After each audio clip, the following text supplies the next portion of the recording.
The thing on the ground was the wrong color for anything alive. Elias Cord saw it in the sweep of his headlights at dusk on a Thursday, and he left the engine running for a moment before he cut it and stepped out into the cooling air. He had come out to check the southeast fence line because 2 of his calves had been missing for 3 days, which was not unusual, except that there was no coyote sign, no blood, no drag, just gone. And now there was something at the post, low and still in a way that made the back of his neck go, "Careful." He walked toward it with his hands out of his pockets. The fox was lying on its side between the post and a clump of sage, its left foreleg tucked under its body, its chest moving in pulls so shallow the movement barely showed. Right size for a desert fox, right shape, the ears, the muzzle, the length of the tail. Everything else about it was wrong in a way that took him a second to locate, because his mind kept insisting on a reasonable answer. The coat was orange. Then, as the headlights caught it from a fractionally different angle, it was teal. Not a patch of teal, not the way some desert foxes go reddish on the shoulders and pale at the chest. All of it. The shift moved across the animal at once, the way color travels through water when you tilt the glass. He crouched in the red dust and watched it go violet, then copper, both at the same time, occupying the same fur.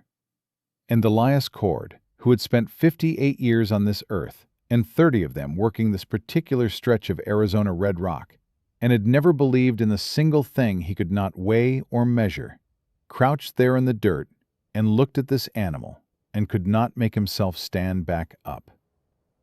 He had come out here about the calves. He had not come out here for this.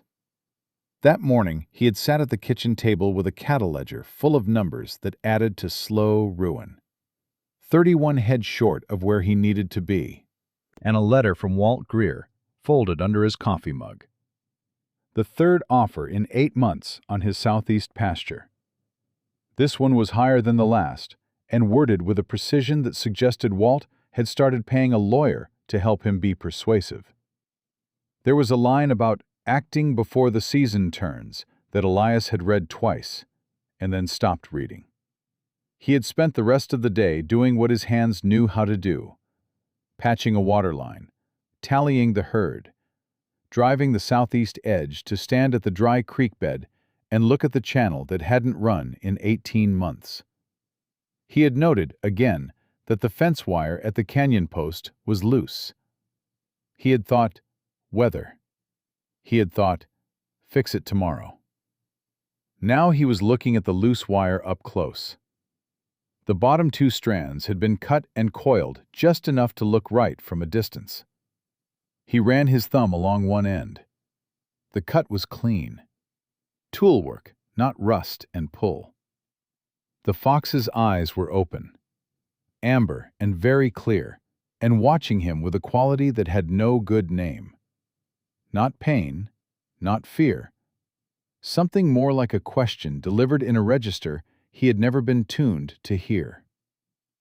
If this story is already reaching into something you didn't expect, you are exactly where you are supposed to be. This channel finds these stories because someone has to. Subscribe and turn on notifications before the next one passes you by. Elias went back to the truck and got his jacket off the bench seat. He walked back to the fox and crouched again and wrapped it, careful with the injured foreleg, which he left exposed. The fox did not pull away, did not harden under his hands. It looked up at him from inside the jacket with those amber eyes, and there was a stillness in them that had nothing of helplessness in it. It was the stillness of something waiting to see what kind of man it was dealing with. He carried it to the truck bed and set it down on the folded tarp he kept back there for fence posts and pipe. He did not ask himself why he was doing this. He was not a man who asked himself much of anything while his hands were occupied. He drove home. In the mudroom, he cleared a corner and laid the fox on a flattened feed sack. He filled the water bowl from the kitchen tap and set it close. He found the iodine in the barn kit and a strip of old undershirt and wrapped the foreleg. The wound on the lower joint was clean at the margins, the skin parted without ragging, the kind of injury that comes from something spring-loaded and precise. He noted it. He did not yet know what to do with the noting. He ate dinner at the counter. Whatever it was, he didn't taste it. Twice he walked to the mudroom doorway and stood there in the dark hallway looking in. The first time, the fox had its muzzle near the water bowl. The second time, it was watching him. Those amber eyes steady in the dim light. Patient in a way that had no desperation in it, no appeal. Just attention. The kind of attention that tells you something is not afraid of you and is not asking to leave. He stood there longer than the moment required. Then he turned the light off and went to bed. He did not sleep until close to midnight. When he finally did, he dreamed of Margaret. She was standing at a fence line he did not recognize, on land that belonged to no one he knew, and she was pointing at something across the wire, not looking back at him, just pointing, calm as a compass needle. He wanted to ask her what she was pointing at. He woke before he could form the question. 5:15. Gray light in the window. He got up. The mudroom was still. He stepped to the doorway and stopped. The feed sack was flat and empty. The water bowl had been drunk from, close to dry. The strip of undershirt he had wrapped around the foreleg lay on the floor beside the sack. Not tangled, not pulled loose and scattered. Folded into a shape deliberately smaller than an open hand. He checked the latch on the mudroom door, set from the inside. He crossed to the window, latched closed. He stood there in the early gray and looked at the folded bandage on an empty feed sack for a long time. Then, from somewhere out across the southeast pasture, he heard it, low and faint and undeniable. Water working through stone. A sound that had no business being there. A sound he had not heard in a year and a half. Elias Cord stood in the mudroom in the first light of morning and listened to his dry creek bed run. And for the first time and longer than he could account for, he did not reach for an explanation. He just stood there and listened. And somewhere, underneath the sound of the water, barely distinguishable from it, he heard something that might have been footsteps in the scrub, moving toward the canyon. Growing fainter, been gone. He checked the latch twice. Then he checked the window. Then he stood in the middle of the mudroom with the folded bandage in his hand and looked at the empty feed sack and decided that the most useful thing he could do was make coffee.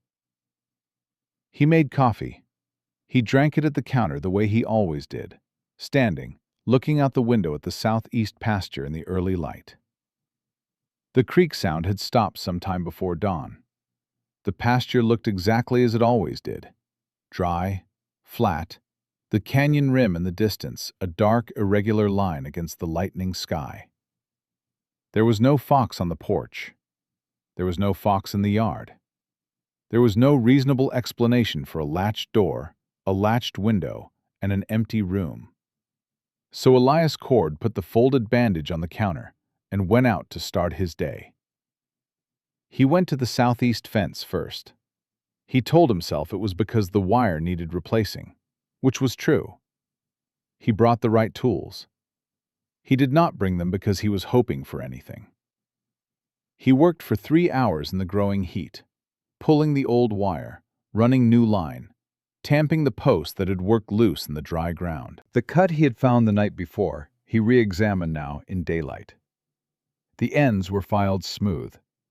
Someone had not wanted the cut to catch on anything. Someone had thought about this. He coiled the old wire and put it in the truck bed and did not think too hard about who owned land on the other side of this fence line, or who would benefit from the gap. He was tamping the post a second time when the fox came out of the juniper scrub. It came out at a distance of about 10 feet and sat down. The foreleg was wrapped in nothing now, the wound visible from where Elias stood, already showing the pale seam of early healing that had no business being that far along after one night. The coat in full daylight was a different experience from the coat in headlights. In the sun, it did not so much shift color as contain all of them simultaneously, the way certain stones do at the bottom of clear water, appearing to be several things at once, depending on how light was moving. Elias looked at it for 3 full seconds. Then he went back to tamping the post. The fox watched him finish. It watched him load the tools. It watched him get in the truck. When he looked in the rear-view mirror at the end of the fence road, it was in the truck bed, sitting upright against the cab, facing back the way they had come. He had not heard it jump in. He had no memory of the tailgate being down. He drove home. He did not say anything about this because there was no one to say it to. The cabs came back 6 days later. He saw them from the porch just after dawn.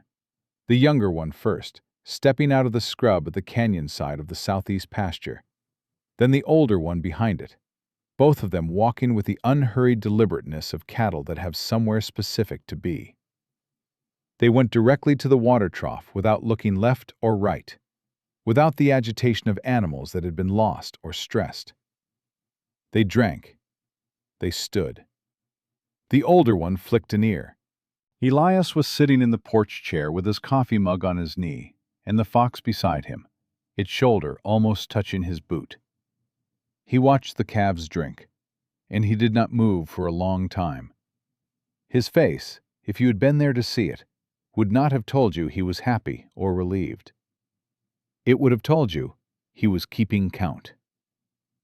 The creek running without source, the fox that could unlatch doors, the calves that came back from a canyon they should not have found their way into, uninjured, unhurried, like something had made certain they arrived intact. He was a practical man. Practical men count things. He was up to 3. Walt Greer's truck came up the drive mid-morning 3 days after that. Walt was 61, broad through the chest, with the particular confidence of a man who has usually gotten what he aimed at. He drove slow up the drive and climbed out without hurrying, and rested one forearm on the truck door in a way that was meant to look casual and landed somewhere closer to territorial. He had a smile on that Elias had not seen on him before. The other smiles had been neighborly or transactional, or the specific smile of a man making an offer he thinks will eventually be accepted. This one was different. This one had information in it. "Saw your truck out of the canyon fence the other night," Walt said. "Pretty late." "Checking line."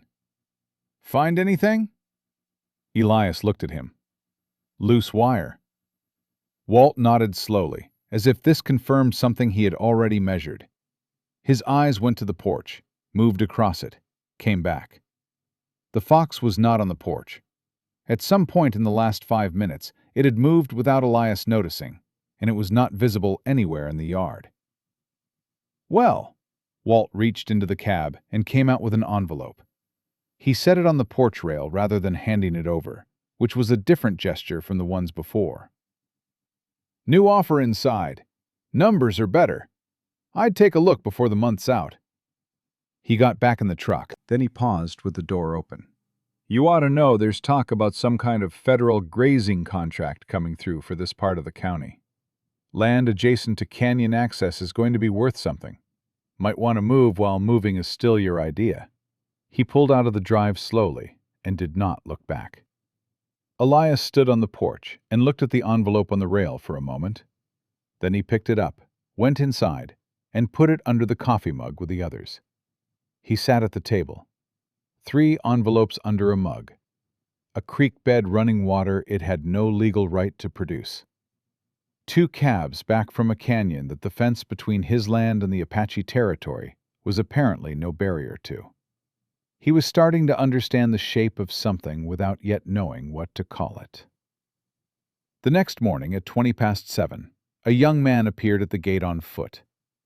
He was in his early 20s, lean in the way of someone who covered distance regularly, wearing work pants and a faded chambray shirt that might have come from a Sears catalog, or from somewhere much older. It was hard to say. He stopped at the gate and waited. He did not call out. He just stood there with the patience of someone who had decided that announcing yourself was the other person's job. Elias came out to the porch. "My aunt sent me," the young man said. No greeting before it, no name attached to it. "Who's your aunt?" "Dana Runningwater." Elias knew the name. He had heard it in connection with the county land filing 2 years back, the papers the Apache community had submitted about the canyon access road, which the county had received and apparently set in a drawer somewhere to age. He knew the name the way you know the names of people your life is adjacent to, without ever quite touching. He looked at this young man at his gate and tried to locate trouble in his face, and found only the specific wariness of someone who has been given an errand they are not entirely sure will be received. What does she want? The young man, whose name was Nayland, came a few steps closer to the gate, but did not open it. He said 2 things, spaced apart, the way you say things you have been asked to say precisely. "Do not let anyone see the fox." Elias waited. "And do not let it leave on its own." "It left a locked room 2 nights ago," Elias said. Nayland looked at him, as if this distinction mattered less than Elias thought it did. "Don't let it leave without reason to come back." The porch was quiet. From the southeast pasture came the ordinary sounds of the herd moving in the morning heat. Elias looked at this young man, who had walked here from Apache land to deliver 2 sentences, and was now waiting to see what would be done with them. "I don't want any trouble," Elias said. Nayland looked at him with something that was not quite patience and not quite pity. "Neither does the land," he said. And then he turned and walked back the way he had come, down the drive and out onto the county road, without looking back. Elias stood on the porch after he was gone. The fox came around the corner of the house from wherever it had been and sat beside the porch step, its multicolored coat lit flat and strange in the high morning sun. "What are you?" Elias said. The fox looked at him with those amber eyes and said nothing, which was the only honest answer available. That evening, Elias walked the southeast pasture all the way to the creek bed. He needed to see it in the last of the light, needed to stand beside it and confirm it was still running. Because some part of him had decided that a thing this improbable might require daily verification. It was running. Thin, maybe 2 fingers of water following a channel that had been powder dry for 18 months, but cold and clear, and moving with the purposeful quiet of water that knows where it is going. He crouched and put his hand in. The cold went up his wrist and into his forearm. He brought a cupped handful to his mouth and drank. It tasted like sandstone and deep thyme, and something else that he had no word for, something that made him sit down in the dirt beside the creek bed and stay there while the light left. He did not see the fox. When he finally stood and turned for home, he almost stepped on the paw prints in the wet clay. A trail of them leading from somewhere in the scrub to the spot directly beside where he had been kneeling, then angling toward the canyon. He followed them with his eyes as far as the light held. They stopped about 20 yards out, in a place where the ground was solid sandstone. But before that, the prints were clear and deep. The foreleg mark slightly lighter than the others, still healing, still favoring. Whatever had made them had walked to where he was kneeling, had stood beside him while he tasted the water, had then walked toward the canyon, and at some point simply stopped touching the ground. He stood there until it was genuinely dark. Then he walked home. He sat at the kitchen table with a blank piece of paper and a pen. He was not sure what he meant to write. He thought maybe he was going to try to list the things that had happened in the order they had happened, the way you do when you are trying to hand something to your rational mind and make it hold. But he did not write anything. He sat with a pen in his hand and thought instead about Margaret, specifically about the last year of her life, how she had started getting up before him, 45 minutes before, sometimes an hour, and coming in from outside with red clay on her boots and her hair loose from the braid she slept in. He had never asked her about it. She was entitled to her mornings. He was always tired, and he trusted her the way he trusted the creek, which was to say, completely, without requiring it to explain its course. Now he sat at this table and tried to remember if she had ever mentioned the canyon, if she had ever said the name Dana Running Water, if there had been something on her face in those last months that he had decided not to notice because some part of him had known that noticing would require him to follow it, and he was always tired, and the ledger numbers were always wrong, and it was easier to trust and ask nothing. He set the pen down. He went to the mudroom. The fox was there, lying in the same corner it had chosen the first night, on the flattened feed sack, the amber eyes open and steady in the dim light. It watched him come to the doorway. It did not shift or arrange itself. It watched him with that quality he had been trying to find a name for since the first night, that thing that was not fear and was not appeal, and he had still not found the name for it, except that it was starting to feel less like an animal waiting to be let go, and more like someone waiting for him to remember something he had always known and chosen not to think about. He leaned against the doorframe. The house was quiet around him, in the way that houses are quiet when they have held more people than they currently hold. "All right," he said, quietly, to the fox, to the room, to no one. "All right." In the morning he got in the truck and drove toward the Apache community land. He was not entirely sure what he was going to say when he got there.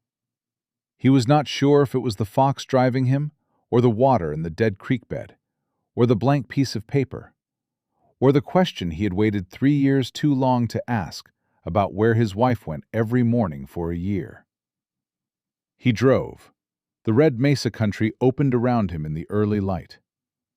Somewhere behind him, on his porch, he was fairly certain a fox was sitting in the sun, watching the truck until it disappeared. Dana Running Water's office was a small room at the back of the community building, and it smelled like cedar shavings and old paper and something faintly resinous that Elias could not identify and did not ask about. She was sitting across from him at a table that held 2 coffee mugs and a stack of folders, and she was looking at him with the careful patience of a woman who had said true things to unprepared people many times and had learned to let the truth find its own pace. Elias had his hands on his knees. He had not touched the coffee. He had driven here this morning, not knowing what he would say, and had apparently arrived to find that Dana already knew what needed to be said, and was simply waiting to see if he was the kind of man who could sit still while she said it. "The fox," she began, and stopped, and seemed to decide something. "You need to understand that what I am going to tell you is not a story. It is not folklore. I am going to tell you what that animal is, the same way your doctor tells you what your blood work means. It is information.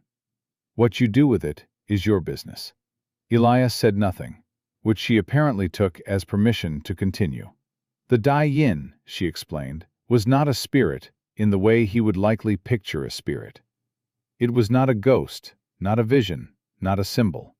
It was an intermediary form, a presence that had been keeping record of a particular piece of land in that canyon for longer than either of their families had existed in this part of the world. It took animal form when something threatened the land it was bound to. Not always a fox. The form depended on something she described as availability, which she did not elaborate on, and Elias did not interrupt to ask her to. It could not act directly. It could not confront, could not fight, could not remove the source of harm on its own. What it could do was find the nearest person in whom there was enough stillness to receive it. "I'm not open to anything," Elias said. He said it without heat, as a statement of fact, the same way he'd state a fence measurement. Jana looked at him over her coffee mug with something that was not quite a smile. "You stopped," she said. "That was enough." He thought about the southeast fence at dusk. His headlights. The particular quality of not moving that had come over him when he saw the coat. He had stood there a long time before he did anything, and during that time he had not been afraid, had not been reaching for an explanation. He had simply been there, looking. And for a man who prided himself on always knowing what to do next, that pause was the most unusual thing he could remember doing in years. "The wound," he said. "Yes." "That wasn't weather." "No." He nodded once and was quiet for a moment, processing this. Then Dana set her mug down and said, without transition, without preamble, "Your wife found the canyon shelf in the autumn of 1958. Elias went very still. "She was following a hawk that had been troubling her kitchen garden. The hawk went over the ridge, and she followed it, and she found the shelf. The sandstone formation on the canyon's north face, shaped like an open hand. You know the one?" He did not know the one. He had never been to the canyon's north face in his life. He shook his head. The north face was Apache land, and he had kept to his side of the wire for 30 years, the way his father had told him to keep to his side of anything that wasn't his. Dana accepted this without expression. She came back the next morning, and the morning after. By the time the cold came, she was leaving small things on the shelf. Dried juniper, a piece of blue ribbon, a photograph once that I did not ask about. A photograph. Elias thought about the photographs in the house, where they were and what was in them. Which ones were missing, and he was not sure. He could not be sure, and that uncertainty was its own kind of answer. "We spoke a few times," Dana said. "She was a careful woman, careful with words. She understood things quickly." She paused. "She did not tell you because she knew you. She knew you needed to arrive at things in your own time, without being led. She was waiting for you to be ready." Dana looked at him steadily. "She ran out of time." The room was quiet.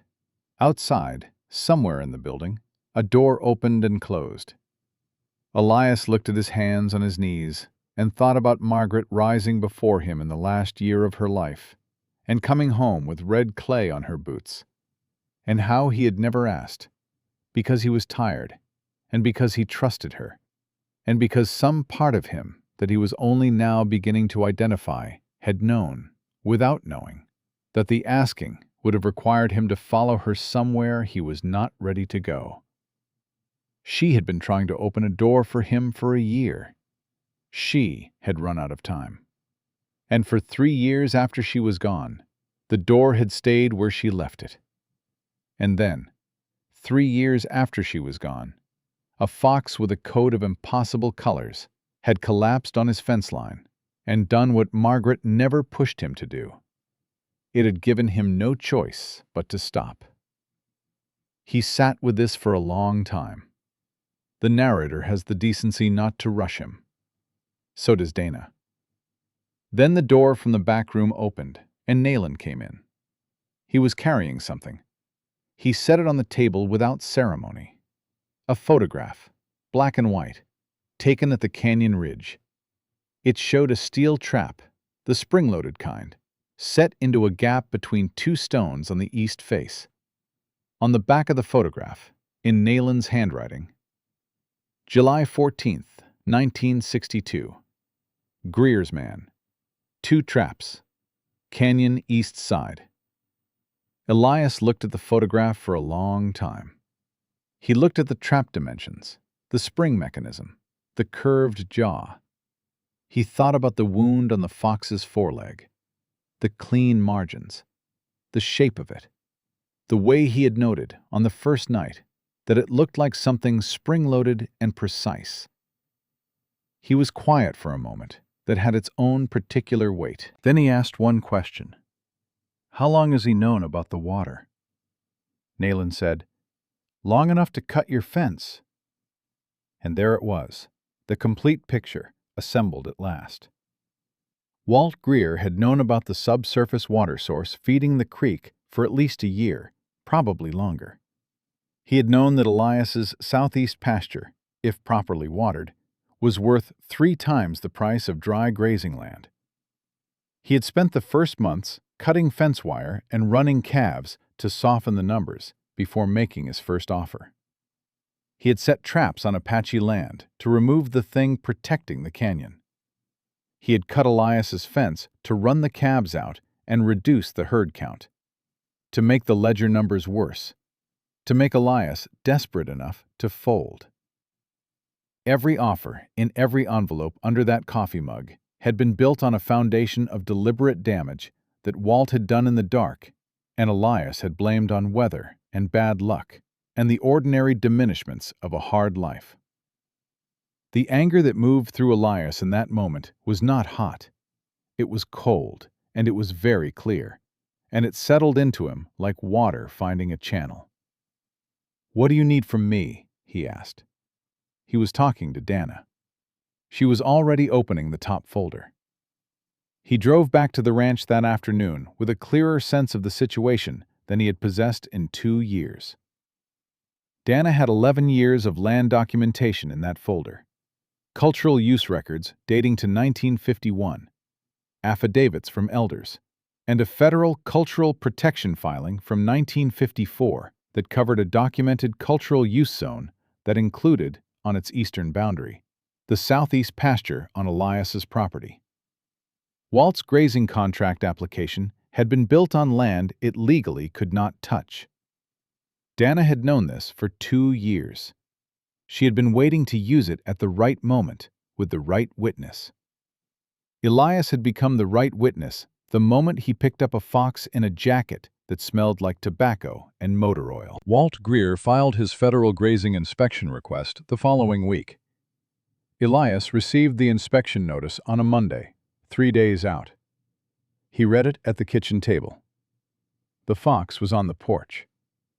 He put the notice down, went to the door, looked at the fox, and said, "Wednesday." The fox looked at him. He went back inside and began making calls. On Wednesday at noon, 3 federal land agents stepped out of a government truck in the southeast pasture. Walt Greer got out behind them, wearing the smile of a man who had arrived at the end of a long effort and found it satisfying. He had a briefcase, and the agents had clipboards, and the whole procession walked out into the pasture in the midday heat with the organized confidence of people who believe the paperwork is on their side. Elias was standing at the edge of the pasture near the creek bed, which was running, as it had been running for 3 weeks, in a channel that had been documented in a 1954 federal filing that Walt Greer had apparently not known existed. Elias had his hands in his jacket pockets. One hand was holding the notice. The other was closed around something small and warm, a tuft of iridescent fur that had been on the porch step that morning, placed there with the deliberateness of something left on purpose. He looked toward the canyon ridge. Nayland was there, on horseback. 3 elders behind him in a truck that had made it up the canyon road on sheer determination. And then, coming on foot from the canyon side, picking her way across the sandstone with a folder under one arm, Dana Runningwater. Elias had raised his hand toward the ridge the day before. Not a wave, not a signal, not exactly. just a hand, lifted in the direction of people who had been waiting longer than he had any right to expect. They came anyway. He took his hand out of his pocket. He looked at the ridge. He raised it again, fully this time, and held it there. What followed was not a confrontation in any satisfying, cinematic sense. There was no shouting. There was no moment where anyone drew a line in the red dust. Walt arrived with his agents and found Elias standing beside a small group of Apache community members. And Dana stepped forward and opened the folder, and the agents looked at the documents with the careful attention of men who have learned to recognize when the paperwork is about to become someone else's problem. Walt's briefcase stayed closed. One of the agents, a younger man, saw the fox sitting on the porch step of the ranch house across the yard. He took a step toward it with the reflexive interest of someone who files wildlife forms for a living. Elias moved between them without planning to. He did not say anything. He simply stood there. The agent looked at him and looked at the fox and made a decision that cost him nothing and may have been the most significant of his afternoon. He stepped back. When Walt's truck pulled out of the drive first, he did not look in his rearview mirror. The government truck left 20 minutes later. The fox crossed the yard in the afternoon quiet, walked through the gap in the scrub fence at the south end, and disappeared into the sage without looking back. Elias watched it go. He signed the grazing rights agreement the following Thursday. The Apache community would run a seasonal herd on the southeast pasture and maintain the fence line and the water access. Elias kept the land. The terms were fair, and neither side pretended otherwise. Nayland witnessed the signatures. Dana shook Elias's hand with both of hers, which was the only moment in all of it that came close to ceremony. The creek ran through October. In November, on a morning when the light came flat and pale off the mesa, Elias drove to the canyon and walked the north face on foot for the first time. It was not a long walk. The sandstone shelf was not difficult to find. It was shaped like a cupped hand, as Dana had said, the edges worn smooth over a very long time, and on it were small things left by someone, accumulated over seasons. A piece of dried juniper, gone gray. A rusted bottle cap that had no business being this far from any road. A bit of faded blue ribbon, knotted once, the ends frayed. He stood there for a while. There was nothing mystical about it in the morning light. It was just a shelf of sandstone that had been worn by weather and time into a shape that happened to look like a hand. He put his palm on it anyway. The rock was cold. He left his hand there until the cold moved into his wrist, and then he stayed a little longer. He did not find the fox again, not in November, not in the years that followed. But years later, Nayland told his children about him. He told them about the rancher who found the di-yin on the fence line in the summer of 1962, carried it home in a jacket that smelled like tobacco and motor oil, wrapped its leg with a strip of undershirt, and gave it water from his hand. Not because he believed in what it was, but because it was broken, and his hands knew how to carry broken things.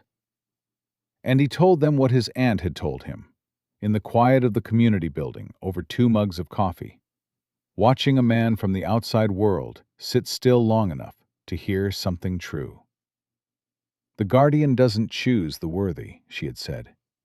It chooses the ones who stop, even when they have no reason to.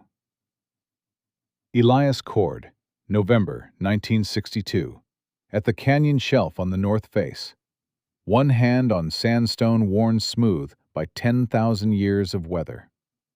The other hand in his breast pocket, closed around a tuft of fur that still shifted color. Orange, teal, something between violet and copper, every time he opened his hand to check. He was not praying.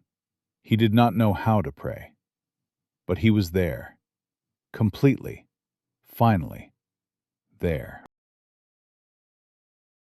Somewhere out there tonight, someone is watching this story in a kitchen or a bedroom or a car parked in a lot somewhere.